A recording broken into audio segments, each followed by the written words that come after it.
తెలంగాణ ఉద్యమకారుడు గాదె ఇన్నయ్య గారిని అరెస్ట్ చేసిన విషయం మీకు తెలుసు కదా. అరెస్ట్ ని మీరు ఎట్లా చూస్తున్నారు? నేను అదే సీరియస్గా ఖండిస్తూ ఉన్నాను. ఎందుకంటే గతంలో ఇన్నయ్య గారు పీపుల్స్ వార్ పార్టీలో పనిచేసినటువంటి వ్యక్తి.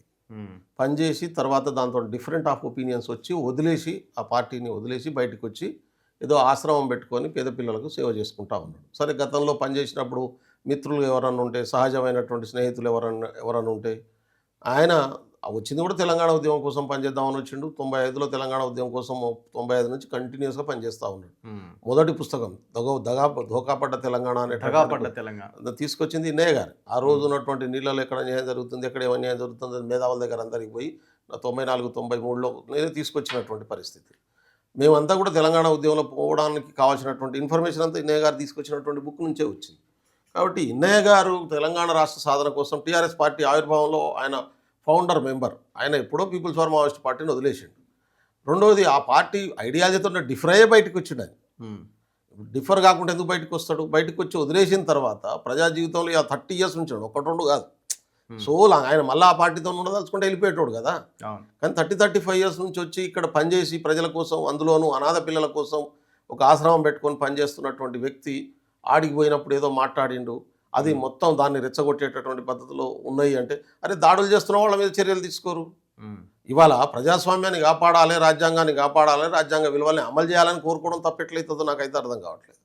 కాబట్టి ఇన్నయ్య గారిని ఏంటంటే బీజేపీ చాతుర్వర్ణ సిద్ధాంతాన్ని అమలు చేసేటటువంటి క్రమంలో, దాన్ని ముందుకు తీసుకెళ్లేటటువంటి క్రమంలో ప్రజాస్వామ్యాన్ని, రాజ్యాంగాన్ని, ప్రజాస్వామ్య విలువల్ని మాట్లాడేటటువంటి అన్ని వర్గాలను అణిచేసేటటువంటి ఒక వ్యూహాత్మకమైనటువంటి రాజకీయ వ్యూహంలో భాగంగానే ఇన్నయ్య గారి మీద కేసు పెట్టారనుకుంటా ఉన్నాను నేను.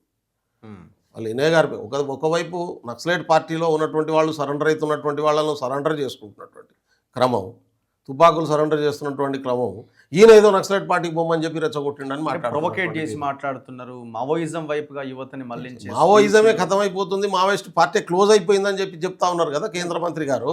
మరి ఇంకా ఈయన చెప్తే ఎవడు తుపాకు పట్టుకొని పోతాడు? సక్సెస్ కూడా అవుతున్నారు కదా. ఇప్పుడు దాంట్లో 2 గ్రూపులు వదిలిపెట్టి చాలా మంది వస్తున్నారు. ఇప్పుడు మావోయిస్ట్ పార్టీకి సంబంధించిన నాయకులు ఇంకా దళాలు ఉన్నాయా? మరి నాకైతే తెలియదు. ఇప్పుడు ఇన్నయ్య గారు ప్రొవోకేట్ చేస్తే ఎవరో తుపాకు పట్టుకొని పోతారా?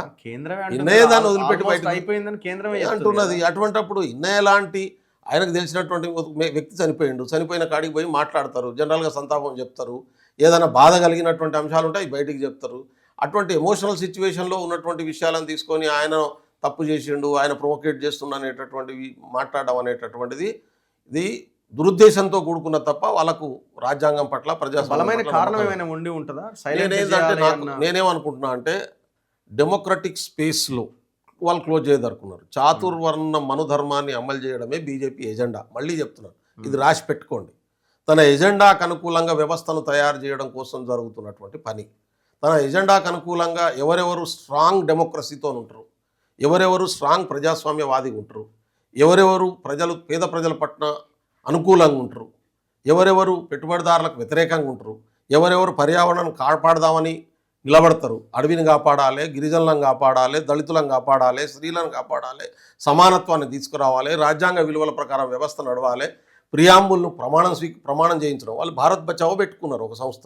దాని ద్వారా రాజ్యాంగం ప్రియాంబుల్ను కదా ఎక్కడ పడితే అక్కడ ప్రమాణం చేయిస్తున్నది. అంటే రాజ్యాంగాన్ని ప్రొటెక్ట్ చేయాలనేటటువంటి విధానం లేకుండా చేయాలి. రాజ్యాంగం కోసం మాట్లాడేటటువంటి బలమైన వ్యక్తుల మీద కేసులు పెడితే చుట్టూ ఉన్నటువంటి వాళ్ళంతా టెర్రరైజ్ అయిపోయి భయపడిపోయి వెనక్కి వెళ్ళిపోతారు. ఈ విధానాన్ని బీజేపీ, ఆర్ఎస్ఎస్ వ్యూహాత్మకంగానే దేశవ్యాప్తంగా అమలు చేస్తున్నది. ఇప్పుడు లడాఖ్ను రాష్ట్ర స్టేటస్ కావాలని చెప్పి ఒక గొప్ప మేధావి సైంటిస్టు ఇవాళ చేస్తున్నటువంటి వ్యక్తిని తీసుకుపోయి అరెస్ట్ చేసి జైల్లో పడేసిండ్రు. ఇప్పుడు అది ప్రజాస్వామ్యం హక్కు కదా. ఆయన డిమాండ్ చేస్తూ ఉన్నాడు, అడుగుతూ ఉన్నాడు. అప్పుడు సోలార్లతోని ఆర్మీ కోసం టెంట్లు నిర్మించినటువంటి వ్యక్తి, అటువంటి వ్యక్తిని తీసుకుపోయి జైల్లో పడేసినటువంటి పరిస్థితి, ఆయనకు బెయిల్ కూడా రానటువంటి పరిస్థితి. ఇప్పుడు అందుకనే ఇట్లా రేపు రఘు గారికి అవుతుంది, ఇది బెల్లనాయక్ అవుతుంది, ఇది చాలామందికి అవుతుంది. ఎవరైతే ప్రజాస్వామ్యాన్ని కోరుకుంటారో, చాతుర్వర్ణ వ్యవస్థను వ్యతిరేకిస్తారో, చాతుర్వర్ణ సిద్ధాంతాన్ని అమలు చేసే విధానాన్ని వ్యతిరేకిస్తారో, సమానత్వాన్ని కోరుకుంటారో, అర్బన్ నక్సలైట్ అంటారు. అంటే మీరంతా ఏంది రైటిస్టులు అంటే ఏంది? ఎక్కడి నుంచి వచ్చింది? అర్బన్ నక్సలైట్ అంటే ఏంది అసలు? అంటే డెమోక్రసీని కోరుకోవడం అర్బన్ నక్సలిజం అవుతుందా? ప్రజాస్వామ్యాన్ని కోరుకోవడం, ఈ సమానత్వాన్ని కోరుకోవడం, పెట్టుబడిదారుల కాళ్ళు మొక్కి అడవినంతా పెట్టుబడిదాకా అప్పచెప్పడం అనేది రైటిజం అవుతుందా? ఆడవాళ్ళని రేపిజం చేయడం అనేది రైటిజం అవుతుంది. వాళ్ళు చెప్పదలుచుకున్నది అదే కదా. ఇవాళ కార్పొరేట్లు కొంతమంది వ్యక్తులు మొత్తం సంపదను దోచిపెట్టేటటువంటి వ్యక్తులకు సహకరించి సరెండర్ అయి బానిసలుగా బతికేటటువంటి వాళ్ళంతా కూడా మంచోళ్ళు. ఇది ప్రశ్నించి మానవ జాతి అంతా కూడా సమానంగా బతకాలని కోరుకునే వాళ్ళంతా చెడ్డోళ్ళు. ఇది కదా ఇవాళ బీజేపీ ఆర్ఎస్ఎస్ తీసుకుంటున్న విధానం. తెలంగాణలో కూడా ఇట్లాంటి వాళ్ళ మీద నిఘా పెద్ద ఎత్తున పెట్టాలి అని పేపర్లలోనే వస్తున్నాయి.